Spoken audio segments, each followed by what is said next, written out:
Hello and welcome to another week of the Ohio Huntsman podcast. This show is if you're listening to this the day it releases, I believe it's Christmas Day. So Merry Christmas. Hopefully you're enjoying time with your family. And we are not recording this on Christmas Day because we'll be spending the day with our families as well. So at this point, our trail camera giveaway is over. We've announced the winner by now, and whoever you are, congratulations. Hope you enjoy your new camera and your new Ohio Huntsman Eat Local shirt. Other updates? I don't think I have any other updates. No, I don't think we have anything. None of us have been in the woods, so since gun season, right? Gun season, yeah. All right.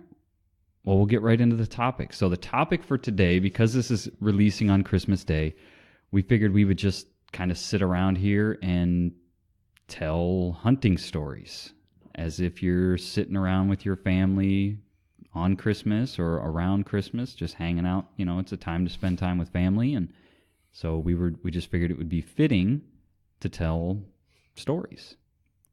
So who wants to start? I'll start. Jeff's going to start. All right. So going to tell about my first deer.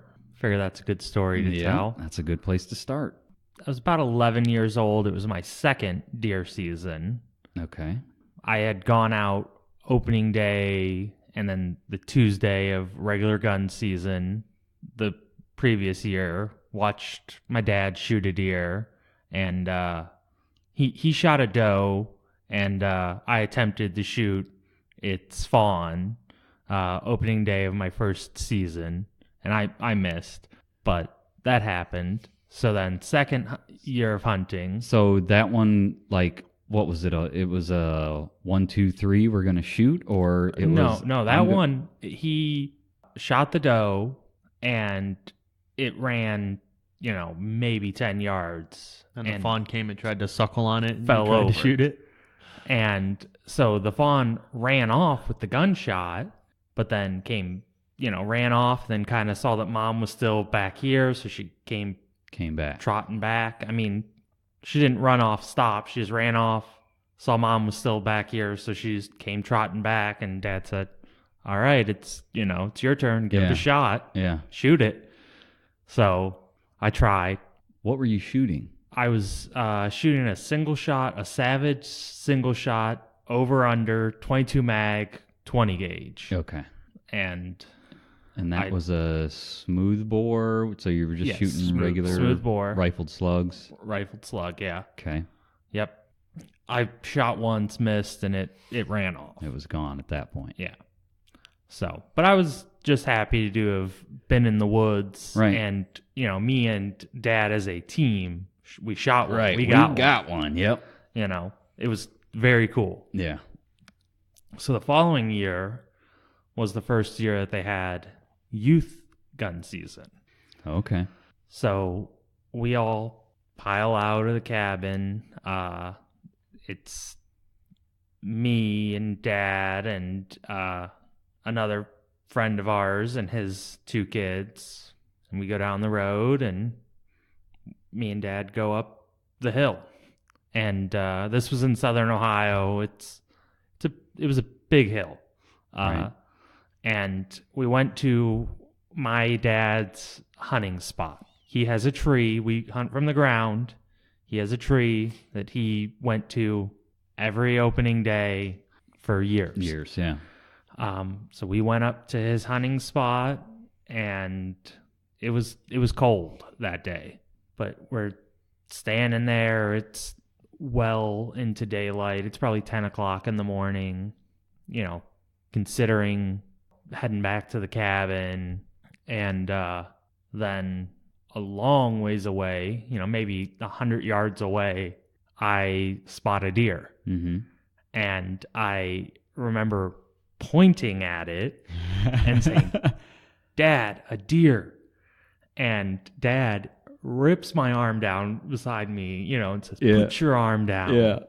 And so then this deer, works its way in. It was just a button buck. But, to me, was Yeah. awesome. It was a Yeah. deer. It was a deer. I Right. was an 11-year-old kid. Yeah, at that point, any deer is exciting. Yeah. So it, kind of works its way closer, and it gets to about 75 yards and starts to turn to go away. Mm-hmm. So Dad tells me to shoot, and I shoot, and Dad says, "I think you got it," but it ran off. So we go over to, where I had shot it at, Yeah. and we're not finding any blood. And my dad's saying, "Do you see any blood? Do you see anything?" It's like, "No, I don't see any blood." Side note here, our dad's colorblind, so he has a hard time seeing red. Right. So that's why Jeff made the comment about, asking Jeff if he's seen any blood. Right. Yeah. He was relying on me to if there was a small amount of blood to see it. And I said, "No, I don't see any blood, but there's a lot of hair." And he said, "Okay, well, we'll start walking the way that it went." And I think by this time, a few steps following the way it went, I think my dad had already spotted the deer dead. Oh, okay. But he was letting me track it, and I walked straight up. Like, I was probably only 10 feet at the most away from it before I noticed it. Yeah. And another really interesting thing about this deer was when we got to it, it had 2 holes in the same side. That slug had went in, obviously bounced off of a rib or something, and came back out the same side. Really? Yeah. Never had anything like that happen again. But yeah, that deer had 2 holes. It was standing broadside. I shot it a little further back than I probably should have. I got, like the back of the lungs. Uh-huh. And it had a second hole coming out of it by the hind leg. Really? So yeah, it I'd never heard that story. Yeah, it had 2 holes on the same side. Because Dad said, "I don't know how this thing died. Like, you gut shot it, like." Yeah. And when we actually pulled the skin off, it was like, "Oh no, right here is where you shot it." Yeah. And it had somehow ricocheted around and came back out of the deer on the same side. Have no idea how it happened. Bizarre. Yeah. That's pretty crazy. May never see that again. Yeah. Yeah. All right. So that's a good place to start. Jake, do you have a story in mind, or? Yeah, I can tell my story. I guess it's similar. First deer, probably story starts the same way, where we pour out of the cabin and walk up the hill with Dad. This year, I don't know if you were there or not. I don't think you were there yet. Probably not. I don't believe so. I think your second year was my first year. Okay. And I don't think Dad had any intention my first year of letting me shoot, because I was far younger than you guys were when you started. Okay. hunting. So it was my first gun season down at the cabin, which when our dad was younger, there was a pretty good group of guys that went down there. There was a lot of guys that hung out at the cabin. It's since kind of dwindled off, and now it's starting to build back up as we're getting older and kind of starting to get our friends and family into it. But there was kind of a downtime when we were young and the older guys were getting older and people stopped coming down. But my first year down there, we do the guys used to do I don't want to say a gambling per se, but opening day, everyone would put like $5 in or something. I don't even know the dollar amount for the biggest buck. Yeah. And if no one shot a buck, it was the biggest bodied doe. So I was a kid. I don't remember how old I even was, 12, 13, somewhere in that range. I didn't have any money. I didn't even know about this. So Dad ponied up for all of us. Him, me, Jason, you. He put his, $5 for each of us in the pot. Yeah. And we go out in the woods, and Dad set me up on a tree. And, he had done all the scouting work and everything. He just basically said, "Sit here. If you see a deer, shoot it." So the tree had like a Y in it. It was like perfect for me. It was like in my mind, because I was, I'm first time I'm in the woods. So I'm like, as soon as it gets daylight, I'm moving around and like, I I can stand behind this tree and prop my gun up and use this as a rest. Right. And I was just living it, you know. So then it gets cold and the sun comes up and you get that urge to take a nap. So I sat down and fell asleep. So next thing I know, I wake up to a deer, probably can't be more than 10 yards from me, stomping. Oh, really? Yeah. Woke me up. It's, snorting and stomping, trying to get me to move to figure out what I am. Right. Scared the living daylights out of me. I had Yeah. never seen a deer like that close, before. yeah. Right. I'd never, I'd seen them in the wild per se, but nothing that close. I didn't know what that deer was going to do. Stomping Yeah. its foot. I didn't know if it was coming after me or what. Right. So I was quite scared. Obviously, as soon as I moved, it ran away. So then once I kind of calmed down, I was on alert then. I'm like, oh, these things aren't getting close to me now. I'm going to shoot the next one. So if I remember the story right, the deer filtered in from right to left, and I'm behind this tree, and I got this Y, and using the exact same gun Jeff was using, actually. It's a 22 mag, 20 gauge shotgun over under with a scope. I put the crosshairs on this deer, pull the trigger. It was a mom and a fawn, and I shoot it. So I think it runs away. So it's like, now what do I do? So I kind of looked around a little bit. I went down to where I shot. Nothing. Don't see any hair, blood, nothing. I'm like, I guess I missed. I don't know. It's not here. I don't see it. Yeah. Must have missed. Go back on stand. So then I see another deer, and this is a couple hours later, probably. I don't know. Maybe it probably seemed like a couple hours. It might have been 10 minutes for all I know. I was little. I probably thought time was. But see another deer. I shoot at it. Same thing. Came right to left. And same thing. I go down there. I see where I shot. I see the tracks. I see everything. No blood. No hair. I don't know. Something's wrong with this gun. Right. I can't shoot straight. I don't know. Something's not right. So then Dad came down over the hill because he heard all the shooting. And he's like, what is going on? I said, I don't know. I shot at 2 deer. Where were they? Whatever. Right. We go down to look. Nothing. Not seeing anything. Nothing. They were right here, I think, right around here. I wasn't very precise with where they were, which was lesson number 1 that I learned after that. So that's that. I don't know. Apparently I can't shoot straight, but the deer got away. Whatever. Right. So then it gets to be lunchtime, I think. And we're coming down out of the woods. And our dad was like, no one else got anything, I don't think. And I'm like, I shot at deer, and we're coming down out of the woods. And coming down, there was kind of like a mowed path that I don't even know what it was there. I think it might have been old logging road or something. I don't know what the trail was. Yeah. But there was blood going across it that my dad saw, or maybe you saw. I don't remember.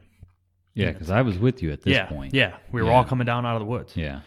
And it's like, well, what's that? So then we kind of followed that blood trail off to the left of this. We're going down the hill, and I was hunting off to the right of the path. And the blood trail goes across it off to the left. So we go off not very far. I don't know, maybe 20 yards at the most. And dead deer. So it's like, oh, yeah, I told you I shot that deer. I knew I killed it. So at this point, we were gutting, Dad's teaching me how to gut it and showing me stuff, and that's all fine.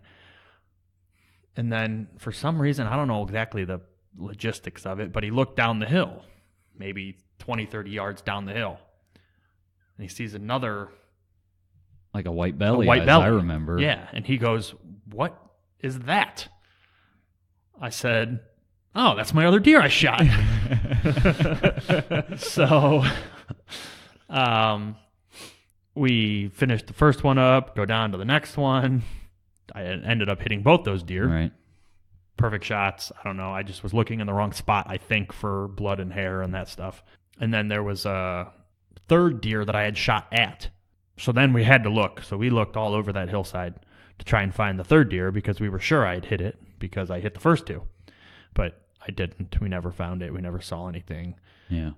So what I thought was a unsuccessful morning. Turns out I had filled both of my doe tags. But kind of funny story, kind of goes with your story, Jeff. One of the one doe I shot was a large doe, and it had a fawn, not with it, but after the fact. A fawn came through and was raising a racket and wouldn't go away. I remember throwing sticks towards it to get it because it was looking for its mom that turns out was dead not far from there. Right. I just didn't know that. So I'm sure the fawn could smell and knew that it was around, but so the fawn just kept bleeding and, making sounds. And I'm just like, get out of here, go away. So then we go down to the cabin for lunch and whatever. And come end of opening day, we hang up the deer. No one got a buck. I got a doe, 2 does, but a big doe and then a smaller doe. And there was another guy down there who got also a bigger doe. And I just remember thinking like, oh, I don't know whose is bigger, mine or his. And I'm like, well, whatever. And we hung them both up, and everyone kept saying mine was bigger. Mine's bigger, And they're like, oh, Jacobs, yours is the biggest. You win. Except this other guy, he's like, oh, no, we need to measure them. We need to check. And so he's like, we need to hang them up and make sure everything's equal and blah, blah, blah. And all I remember is when we had him hanging, his deer, the nose stuck down maybe a half inch further than mine. Whether that's the way it was hanging, I don't know. Maybe it was bigger, maybe it wasn't. Yeah. But I just remember all going out there, and one of the guys was like, you don't get it, do you? His is bigger. And I was just like, at that point, I didn't really realize it. I'm like, well, I don't know. Maybe the other guy's is bigger. I don't know. Yeah. But come to find out, the older guys, it was my first deer. It was my first deer season. My deer could have been a lot smaller, and it would have been bigger. Right. They were just, that was part of it. So that was kind of cool, but I quote unquote won the money. It wasn't, we're not talking a lot of money here. Like I said, I think everybody puts, I don't know, $5 I think it was $5 $5 at the time. Yeah. So it's probably a lot of money to me. It might have been, $20. Yeah. But 45, yeah. whatever, $45 or whatever it ended up being. But so that's a lot of money to a 12-year-old. But that was kind of my first and second deer, I guess, story. Back to back, doubleheader. Yeah, back to back. Didn't even know. So I have a story about, and I don't remember all the details, so it might not be a good story, but you talked about the opening day pot, right? Everybody puts money in. And I remember, the first year Dad put money in for me, and he was like, but if you win, you got to split the winnings with me because I put the money in for you, And so I don't know if this was first year, second year, whatever. I don't remember. But I remember at some point saying, I'm putting my own money in because I'm keeping the money and I'm going to shoot the biggest deer. And sure enough, I had a buck come by. And as I recall, I missed this buck.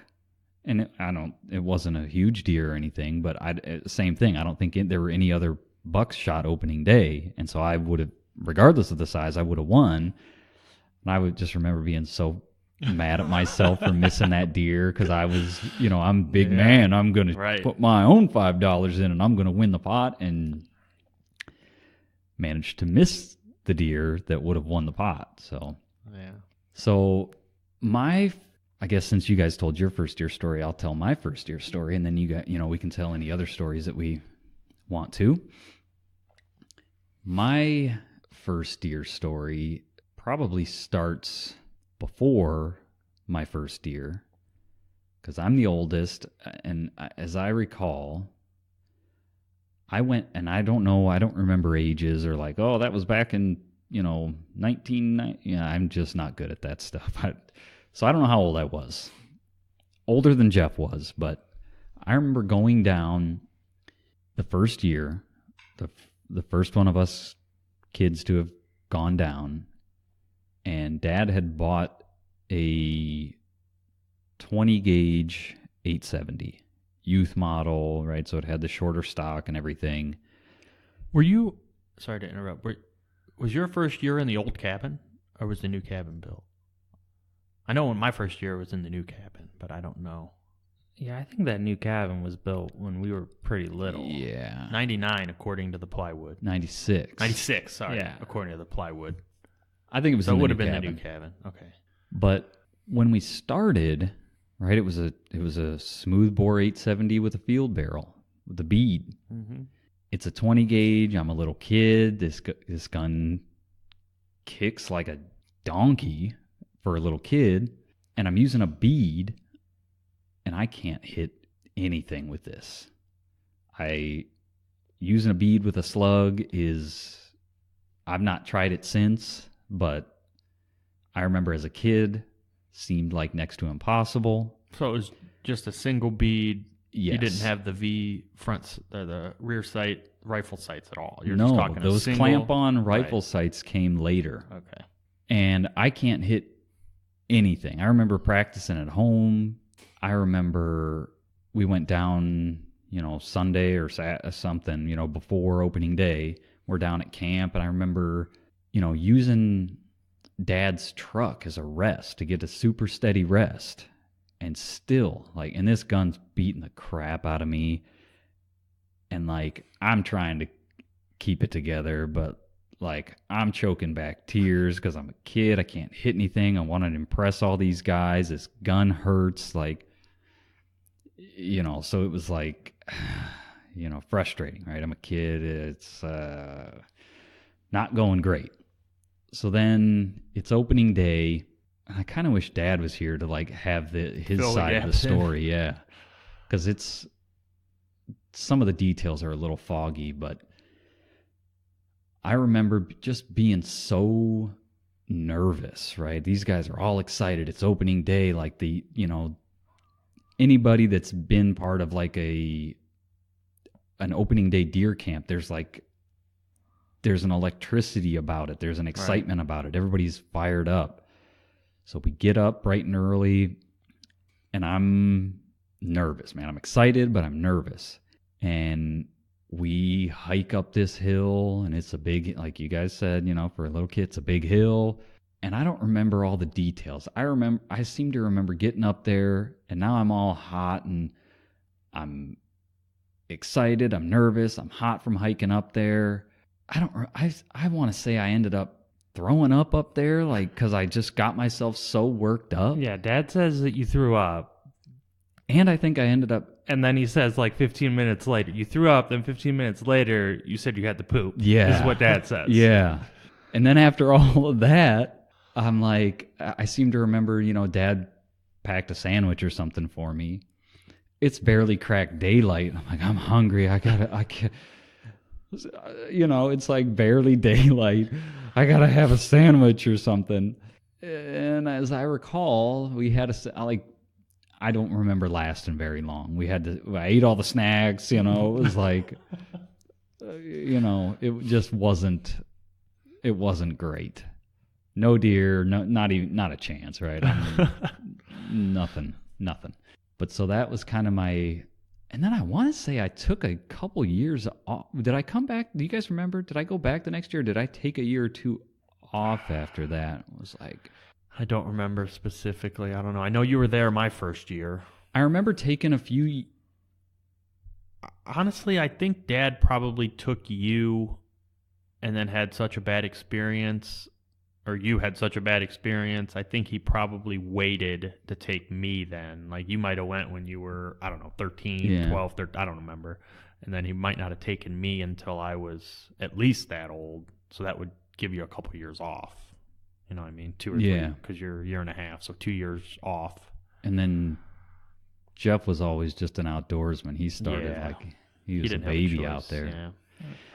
But so I want to say, because I seem to remember, if you guys listen to previous podcasts, my birthday's in November, and it's so I seem to remember using the excuse of it's all it's after Thanksgiving.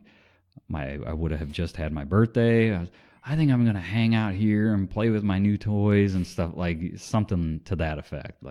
And so I want to say I took a year or two probably, off. Yeah. But then the So then when I did go back down, by this point we had those clamp-on rifle sights, basically. If you've not seen these, they're standard rifle sights, but they clamp on to the ventilated rib of a field barrel shotgun.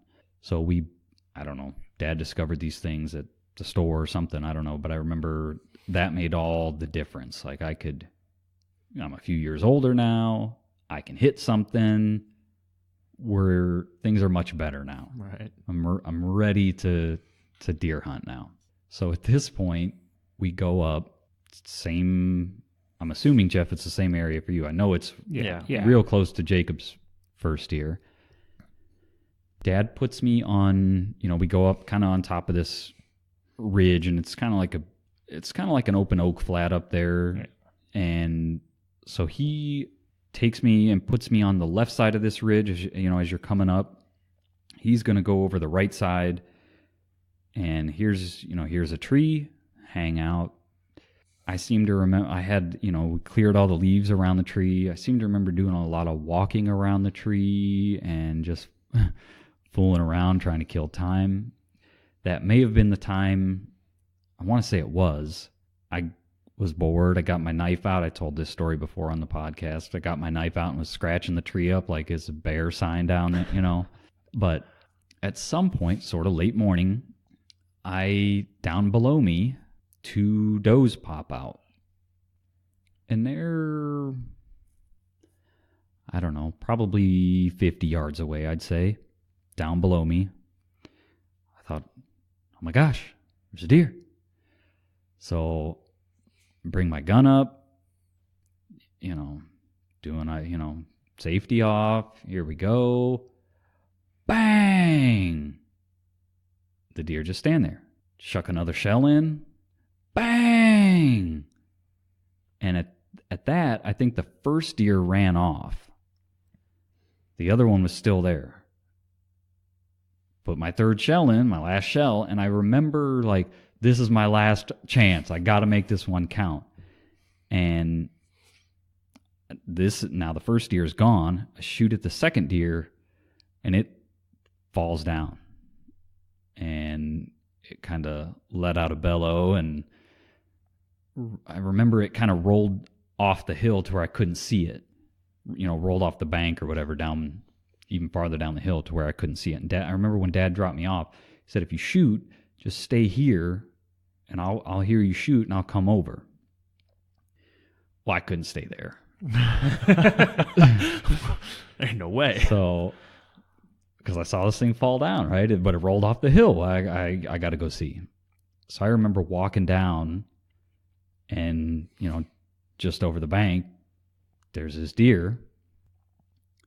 And then I'm like, well, I don't know what to do now. So as I'm coming back up the hill, I remember looking up and seeing Dad coming over, and did you get it? I was like, yeah, it's right down here. And that was that. We took care of the deer, got it field dressed and everything. And in my head, we're on the side of this hill. We need to drag it down this hill and out to the road. But I'm a kid. I don't really know the lay of the land. And Dad's telling me, no, we got to drag it up this hill. And I do remember thinking, why on earth are we dragging this deer uphill? This thing's heavy. This is hard. We can just drag it downhill. Yeah. You can see the road from there. Yeah. But now knowing it would have been miserable to drag it through this bottom. Yeah, it's just thick nastiness. Just briars. Yeah. That would have been a mistake to drag it downhill there. But I remember having that thought, why are we working so hard to drag this uphill? But yeah, so that's my first deer story. Do you guys have other stories you want to tell? I have a story that I always like to think back on. Yeah. This is not a deer hunting story. This is a squirrel hunting story. Okay. So I'm probably about 13, 14. And so this would have been after your first deer. Yeah, this was after my first deer. Okay. But me, Dad, and a buddy of ours down there, we're going up in the woods to go squirrel hunting. And, we start walking up this hill, and there's a ravine. We're walking up one side of the ravine and then across the other side of the hill, like you can see the other side. Yeah. And it's probably 40 yards, 50 yards the other side. Well, we see a squirrel over there. So we decide we're going to shoot it. Well, we all, it's 3 guys, have our guns loaded up, loaded for bear, man.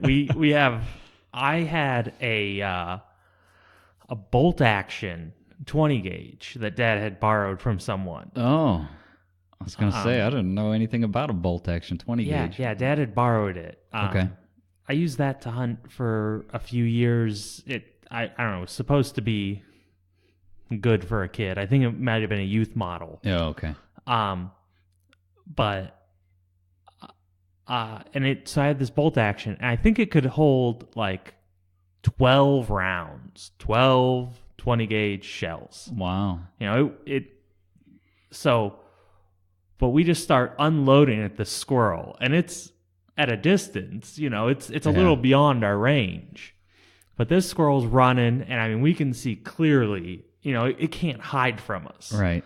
And it's trying to go up trees, and we're shooting and knocking it out of trees, and just, it sounded like a war zone.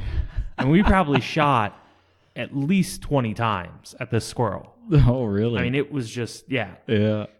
But eventually, we lose sight of it.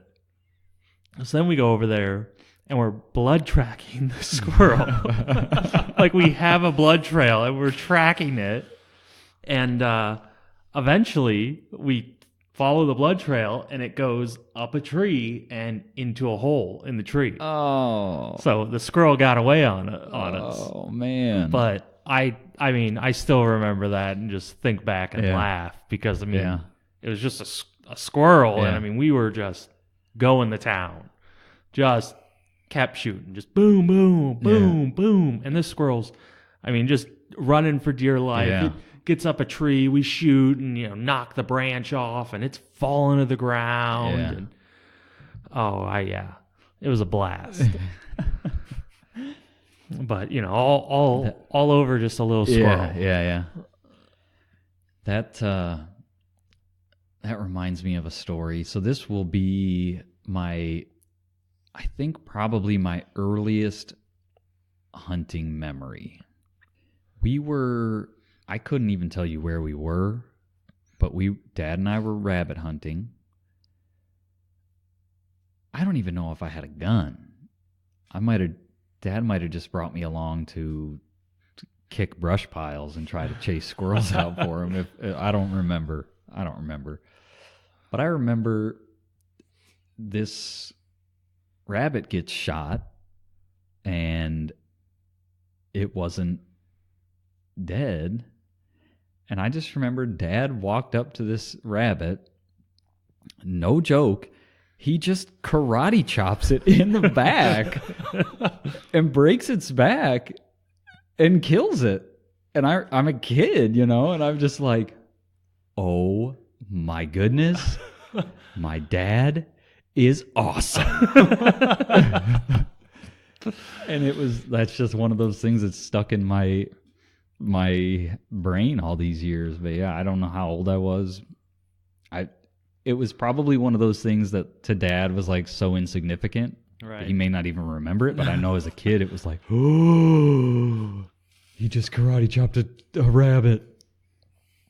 So, did I say squirrel earlier? You said chase squirrels. You said you're kicking brush to chase squirrels out. I got my story mixed up. We were rabbit hunting. I apologize. Yeah. Rabbit hunting. He karate chopped a rabbit. So I have a story similar to that one. My first rabbit I ever got, me and Dad were out squirrel hunting. And, we're walking and I, say, oh, Dad, there's a rabbit. And, it's only 10 feet away from us. Right. You know, probably less than that, like close. And it's just sitting in a bush, like kind of hunkered down. Yeah.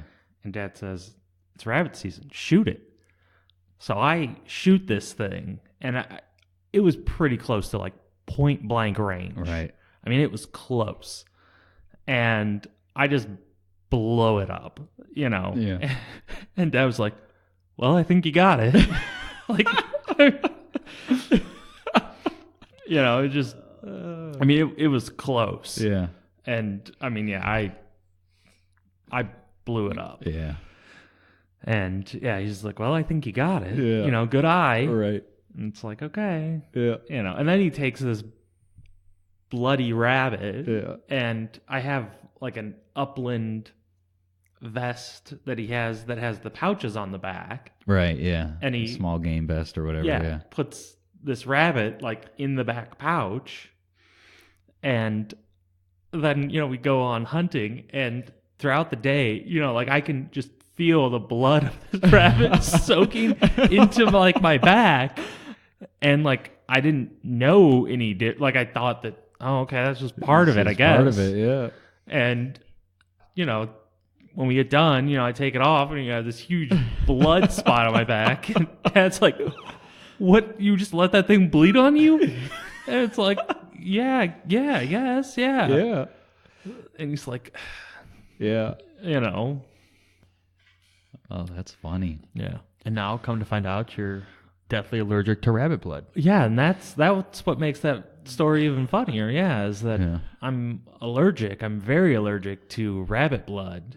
And yeah, I don't remember breaking out that time, Yeah. you know, with any sort of rash, but Yeah, you almost missed opening day that one year because you were all went on a Thanksgiving rabbit hunt. And, yeah. And then my hands were swollen up, and Yeah. it was bad news. Didn't you do that 2 years in a row? Yeah. That's what I yeah. thought. And two years in a row, you had issues with your hands, and yeah. And I didn't have a clue, you know. Yeah. Thought it was the dry weather, you know, or Yeah. whatever. Yeah. And then, well, the second year it was really bad. yeah. And that's what really set it off. Like, no, Yeah. I'm having some sort of reaction to something. All right, I'm debating on whether or not I should tell this story. Should I tell the outhouse story? With a knife? Yeah. Yeah, sure. Oh, well, I'll start with an outhouse story first, and then you can tell yours. All right. So, I forgot about this story. This is making fun of myself. So we should preface this with, at our hunting cabin, Yeah. there is no indoor plumbing. Yeah, no No running water. Yeah. Yeah, there is an outhouse. It's Yeah. just an old, like, job site outhouse. Yeah. It's nothing fancy. It's a molded plastic outhouse that there's cracks in it. You're that probably they- going to offend someone by saying that's not fancy. Probably. The guys down there think it's pretty fancy. And just to kind of give the whole picture here, it's not a outhouse that we have pumped out. We dig a hole in the ground and have cut the bottom out of this outhouse and set the outhouse over top of the hole. And then, you know, when the hole fills up, we dig move another it. hole and Right. put There's the an dirt, old you know. rudimentary map somewhere that has X marks the spot. Supposedly. Supposedly where the outhouse has been, so we Yeah. don't strike gold ever. Yeah. I'm yet to see the map. That guy's down there Yeah. claim to know. I don't know. I think once they're gone, we're going to have to switch sides of the cabin or something so we don't run into trouble. Eventually, it just all turns back into dirt, I'm sure. I don't know. But so I'm up. This was deer hunting. Up where our cabin is, there's an old cemetery up on the hill. It's the old, they call it the old coon cemetery. So it's just a tiny little, down there they have cemeteries just around, family cemetery on old properties or whatever. So it's up on the hill, and I'm up there deer hunting because I remember I was in a blaze orange jumpsuit type thing, like, and it was, I don't know if it was opening day. It had to have been opening day, I think. I was up hunting the cemetery though, and I was up there and I had realized breakfast wasn't sitting with me. So it's like, I gotta go to the bathroom, and I'm close enough to the cabin that I'd rather not crap in the woods if I didn't have to. I can get down to the outhouse. Right. So I thought. So I'm fighting it off like, well, no, I'm just going to it'll settle down. I'll just mind over matter, figure it out. Waiting. It's like, it's starting to build. I think I'm going to have to go. Got to make a decision here. Am I going to poop in the woods or am I going to run down the hill to the outhouse? And it's cold. I'm like, I don't really want to, drop trow here in the woods if I don't have to. I'm going to go down to that outhouse. So I start going down the hill. Well, at this point, it's borderlining an emergency. So I'm rushing down the hill. And to preface the story, there was an older guy who no longer hunts with us. That was one of the original owners of the cabin, who who hadn't even made it out to the woods yet. He was the guy who did the cooking. He was an old Army sergeant, or I don't even know what he was in the Army. But anyhow, he would always cook for us, military style, way more food than we could ever need. So he was cleaning up breakfast. He hadn't even made it out to the woods yet. And I come running, peeling down off the hill. And as I'm going, as soon as I hit like the road, which starts our cabin property, I start dropping gloves, taking my hat off, unzipping my, like I said, like a full suit on, unzipping it, pulling my arms out as I'm like making my way to the outhouse. And he comes walking out to go out in the woods hunting, and he sees me losing clothing as I go. I did make it. I did not crap my pants, but it was pretty close.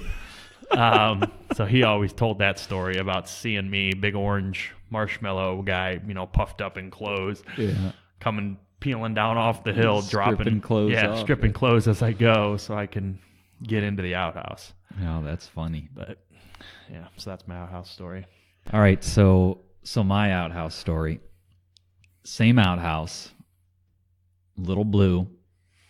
We were back at the cabin for lunch, as I recall, and I have this pocket knife that I have had for years. My wife bought it for me as a gift, and I've carried this pocket knife every day for years and years and years. And I had it where I always have it, clipped on my back pocket. And I was wearing, I think it was bibs. They weren't coveralls. I was wearing bibs. I think they were Carhartt bibs. And if I recall, I think they were hand-me-down Carhartt. I think they were Dad's hand-me-down Carhartt bibs. So lunchtime, need to use the outhouse, go out there, do my thing. Everything goes well. And as I'm standing up to exit the dwelling, I pull my bibs back up over my pants. I pulled my pants up first and did my buckle and everything. And then I pull my bibs up, and in doing that, it snagged the little pocket clip on my pocket knife, lifted it out of my pocket, at which point my pocket knife that I've carried for years and years and years falls into the outhouse hole. I'm pretty bummed about this, but that knife's gone. I'm not going in there to get it. I'm starting to think about how I'm going to explain this to my wife, because she bought me this knife, hoping she'll understand. And I come back in, I said, I lost my pocket knife out there in the outhouse. These guys are all bummed, like, oh man, you've carried that knife for years. Too bad we don't have a big magnet or something. Because I can see it. It's just laying down there on top of some paper. Yeah. I mean, it's past arm's length. You couldn't reach your hand down there. I mean, but yeah, you could see it. Especially with a shining flashlight down there, you could see it. Yeah. Too bad we don't have a big magnet. And one of the owners of the cabin goes, I got a big magnet right here on a rope. And I just remember thinking, because the purpose... Why on earth do you have a big magnet on a rope? For situations such as this? Or what? Come to find out, the magnet on the rope is in case you drop the well bucket into the well, you can get the metal well bucket back out. But so I think, Jake, it was you. You took the magnet and fished my it out. knife Yeah. out of the hole in the outhouse. Because I have a picture of you standing there in your blaze orange coveralls holding this magnet up with my knife dangling from it. And so we got the knife back. We had silicone or whatever, gutting gloves, deer gutting gloves.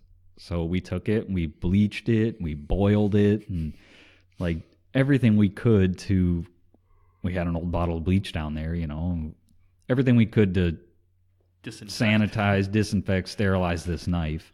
As I recall, I don't even know if I carried it. I think I brought it home and boiled it and bleached it more. But yeah, I still have that knife and still carry it to this day. But yeah, lost it in the outhouse for a couple minutes. So we are 50 minutes into this. Do we want to wrap it up here, or do we have another story, another closing? I got one more good Jeff's one. got a story. Okay, Jeff's going to wrap us up here. So, as kids, we got to go hunting either the first opening day and then sometimes Tuesday morning. Right. Sometimes just opening day. And then we wouldn't get to hunt again until, maybe the weekend if Dad was going to come home from the cabin. Right, because just for completeness' sake, our dad would take us down. We would miss school for opening day and sometimes Tuesday, and then Dad would drive us all the way home, which is a 3-hour drive. Roughly. Turn around and drive all the way back down to stay the rest of the week. Yeah. Yeah. So I'm not sure if this was that weekend, the weekend of gun season, or if it was when bonus gun started, the bonus weekend. Yeah. But I was going hunting, and in our backyard, and Dad was gonna stay home. So it's only 150 yards maybe from the house to where I was hunting. And so I'm out there hunting, and a doe walks up, and I shoot it. Right. So I go back up to the house to get Dad. Well, before I shot this deer, I had heard a gunshot in the distance.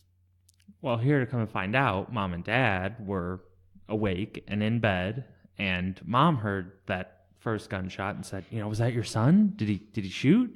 And This Dad's is like, morning. We're talking. Yeah, this is a morning. morning. So Yeah. they hadn't gotten out of bed yet. Yeah, they hadn't gotten out of bed. And they're like, was that your son? Did he shoot? And Dad's like, no, that was way too far away.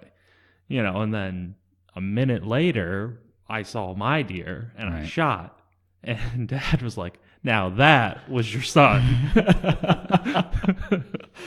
Because, that was close, like right all the windows close. Yeah. And he was like, that was your son. And then Mom asked something along the lines of, you think he got it?